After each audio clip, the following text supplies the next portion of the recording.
Hello, students. Welcome to 1302. My name is Valerie Majors Penner. You can just call me Mrs. Penner, and I am your instructor for this semester.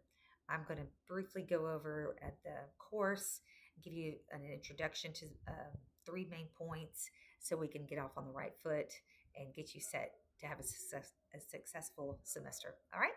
So let's go. Let's get at it. Okay. Number one, syllabus and textbook. Make sure you get your textbook first and foremost. You're going to need it.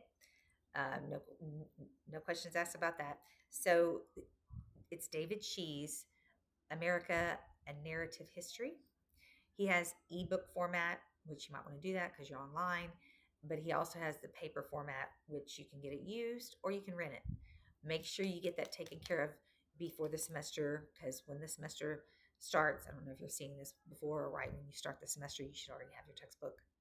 But we're doing 2 chapters a week. You'll already have assignments right when the semester starts, so you need to have that textbook on hand. Okay, textbook taken care of. Syllabus. Your syllabus is like the Bible for the semester. That's how you know what's expected of you and what is expected of me, and your point system and how you're graded, and the university's policies like academic dishonesty and which we're about to go into next. So your syllabus is very important. Don't just look at it first of the semester and not refer to it again because you always refer to it. Make sure you're still on the right track. It also has your schedule of what's going to be expected during the semester. So make sure that you refer to it often. Make sure everything's kosher. You're going on the right track. Okay. So that leads into the second point. We are in the digital age. We've been in the digital age for a long time, but the digital age has now given us AI, artificial intelligence. So for a long time, we've been dealing with plagiarism that we constantly have to remind students that plagiarism is very frowned upon, beyond frowned upon. You can get in a lot of trouble for plagiarism, which is taking somebody else's work and passing it as yours, which is academic dishonesty. You're stealing somebody else's intellectual property, and you do it once and you get a zero, and you do it again and you end up go to the dean's office, and they can even kick you out of the university. So at the college level, university level, they take it very seriously. Now we're dealing with AI. So AI is still not your intellectual property. If you're passing content on as your own, that's academic dishonesty. So I want to make sure that you know that I have AI checkers, that we run it through AI checkers. And sometimes I don't even have to do that because when I see the same sentences and the same paragraphs and the same everything over and over again, we have hundreds of students, and it's the same content over and over again. Don't use it. Gemini, ChatGPT, there's a multitude of them, and people post their own classwork online, and kids go to that, students go to that. We see that too. So it's not worth it. Don't even do it. Don't tempt yourself. Just use your own. So we don't have to worry about that because there's 3 or 4 different ways that they filter through. And then if you're worried about your work and it might get flagged, run your own. There's free ones on the internet like Quillbot, and there's several others. And if you think you're gonna like, kids have even taken a thesaurus and changed every word. They have, they scan for that too, and then plus some of those sentences just come out crazy because they're using the thesaurus and just switching the words, and the sentences don't even make sense. It's a wild world. So just steer away from it. Don't use AI. Even in the podcast, when you do the podcast, I have like worksheets. You need to listen to the podcast because I need to see on your worksheet what's said in the podcast. Google might have an approximation, or they may have the exact thing, but in the podcast, or they may say approximately blah blah blah. That's what I want to see on that worksheet.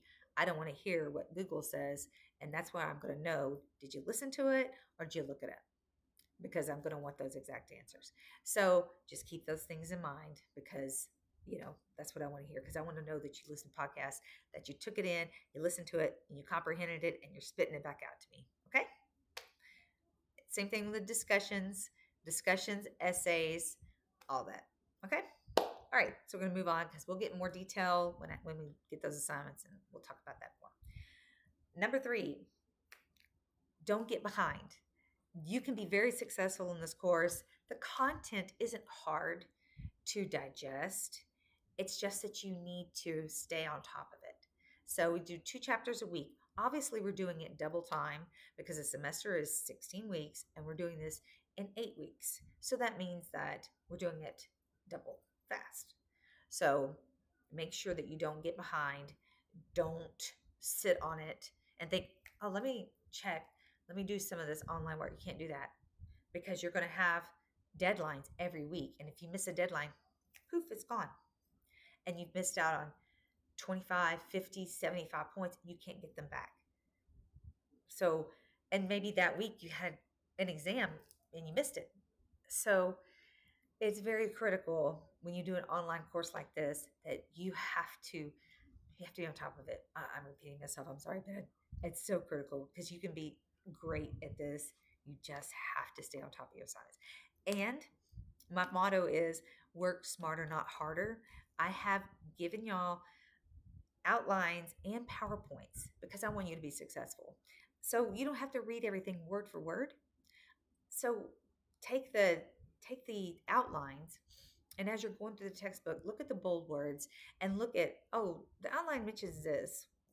Scan through there, and what it's mentioning, make a little notation on there and write it on your own page and make a little notation because that's probably going to be geared on something on the test. I try to gear the outlines to some things on the test. So you don't have to work everything word for word, and the PowerPoints too. So let's have a successful semester. Just try to take these tips in so you can, I know you have other classes too. So I try to make it like I want you to learn, but I also don't want you to be overwhelmed. Okay. All right. Well, you're going to see me on the next video. The first week we're doing 15 and 17. We skip 16. We're going to come back to it. 15 and 17, and you'll see me in the next video. I'll say, so good luck with the semester. All right. See you next video.